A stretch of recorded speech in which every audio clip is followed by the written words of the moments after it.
Assalamualaikum warahmatullahi wabarakatuh. Sahabat beriman.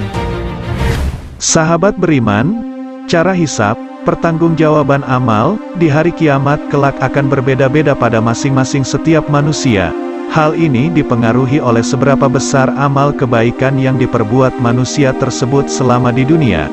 Karenanya dalam hisab tersebut ada yang ringan, berat, dan ada yang diproses secara sukar ataupun mudah. Saat prosesi telah dilakukan, ada yang berkesudahan dengan pujian dan ada pula yang berakhir dengan hukuman. Karena sebagai sarana melakukan perhitungan sekaligus pertanggungjawaban akan seluruh perbuatan saat hidup di dunia, maka hisab ini berlaku bagi seluruh makhluk yang muslim maupun yang kafir. Dengan demikian, seluruh makhluk yang diperintah untuk beribadah kepada Allah, yakni manusia dan jin, diproses secara adil. Namun demikian, ada pengecualian pada proses ini, yakni sebagaimana sabda Rasulullah Shallallahu Alaihi Wasallam, bahwa ada golongan manusia dan jin yang dibebaskan dari hisab, yaitu anak-anak dan orang gila, orang tidak berakal. Tonton video ini hingga akhir, agar tidak sesat. Diriwayatkan dari Ali radhiyallahu anhu, bahwa ia menceritakan dirinya sedang duduk bersama Rasulullah Shallallahu Alaihi Wasallam pada suatu ketika. Saat itu Rasulullah sedang menceritakan tentang Bani Israel dan umat terdahulu. Pada akhir ceritanya, Rasulullah Shallallahu Alaihi Wasallam bersabda, "Wahai Ali, Allah mengutus malaikat Jibril untuk menceritakan perihal umatku. Menurutnya, di antara umatku ada yang menghadap kepada Allah di waktu hisab dan berbicara dengannya, sebagaimana orang berbicara terhadap lawan bicaranya. Aku bertanya kepadanya, dapatkah setiap orang melakukan hal semacam itu?" Malaikat Jibril menjawab, "Aku akan beritahukan kepadamu tentang peristiwa tersebut setelah memperoleh izin dari Tuhanku." Maka malaikat Jibril pergi menghilang untuk sesaat, kemudian kembali lagi sambil tersenyum dan berkata, "Aku telah memperoleh cerita yang menakjubkan, wahai Rasulullah."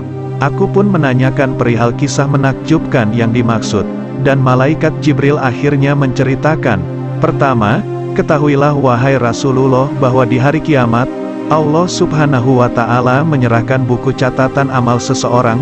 Saat menyerahkan buku catatan tersebut sambil memeriksa isinya, lalu Allah Subhanahu wa Ta'ala bertanya kepada orang tersebut, apakah benar seluruh amal yang tertera dalam buku catatan tersebut adalah perbuatannya?" Mendengar pertanyaan Tuhan itu, ia menjawab bahwa dirinya sama sekali tidak tahu kalau perbuatan yang tertera dalam catatan amal itu adalah perbuatannya. Allah Subhanahu wa Ta'ala berfirman, bahwa para malaikatlah yang mencatat semuanya. Kalaupun ia tidak merasa hal itu adalah perbuatannya, maka hal tersebut menandakan bahwa ia tengah lengah dan tidak sadar. Kembali orang tadi menyatakan bahwa para malaikat pencatat itu adalah hamba-hamba Allah. Mereka bisa mencatat apa-apa yang dikehendaki, namun hanya Allah lah hakim yang tidak menerima suatu pengaduan, selain dengan bukti yang nyata. Mendengar jawaban tulus hambanya ini, maka Allah Subhanahu wa Ta'ala berfirman, untuk menanyakan siapa yang dapat dijadikan saksi atas segala perbuatannya tersebut. Padahal yang mencatat amal hamba tersebut adalah malaikat yang telah mendapat mandat dari Allah, sebagai alternatif. Maka Allah Subhanahu wa Ta'ala menawarkan anggota tubuh sang hamba tersebut untuk menjadi saksi terhadap perbuatan yang telah lalu. Tawaran itu dapat diterima dan disetujui hamba tersebut sebagai saksi pertama, maka Allah mempersilahkan kepada lidah hamba itu untuk menjadi saksi atas segala perbuatan hamba itu. Tidak ada yang terlewatkan laporan yang disampaikan lidah sang hamba itu, baik amal baik dan amal buruk.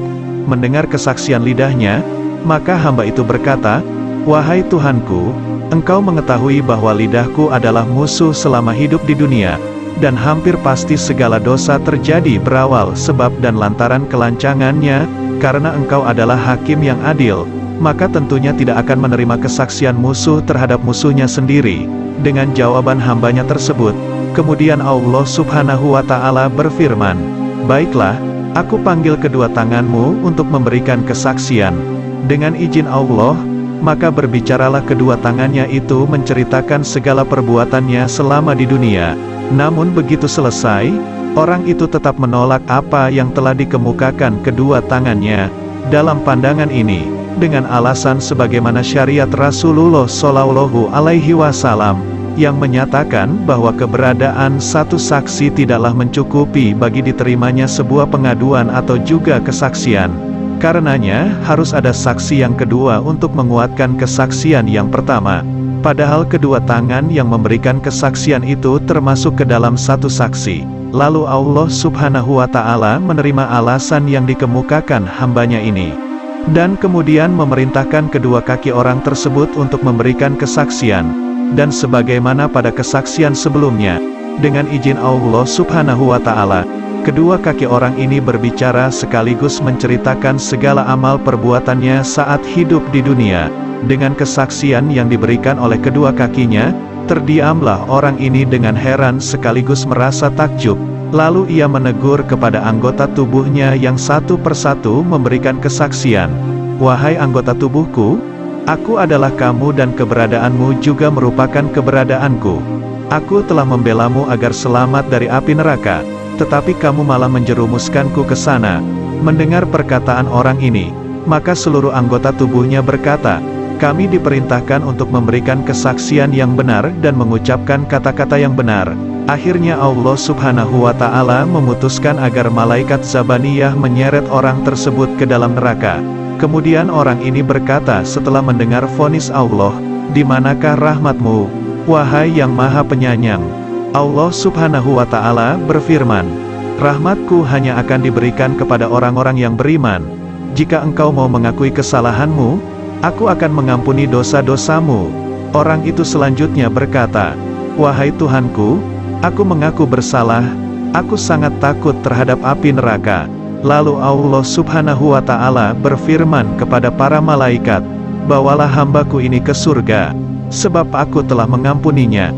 Lalu oleh malaikat dia dibawa ke surga, dan berkatalah malaikat itu kepadanya, masuklah kamu ke surga dengan damai dan aman.